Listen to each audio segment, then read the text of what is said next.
வீடியோல மாசம் மாசம் நாங்க வருவோம். அந்த பஸ் ஸ்டாண்ட்ல இருக்கும்போது எங்களுக்கு வந்து டோக்கன் கொடுப்பாங்க, கரெக்டா போயிடுவோம். இப்ப நாங்க இங்க வந்து 1 மணிக்கு வந்தோம், விடிஞ்சே போயிடுச்சு. இன்ன வரைக்கும் இங்க வேலை செய்யற ஆட்கள் வந்து பராமரிப்பு சரியில்லை. டோக்கன் கொடுத்து மக்களை ஏற்றினா சரியா இருக்கும். ரெண்டாவது, பஸ் வரும்போது போர்டு போடாமே வருது.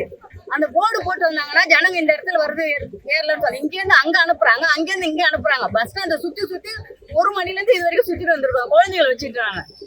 அதனால வந்து பராமரிப்பு சரி கிடையாது. முறையா பண்ணணும்.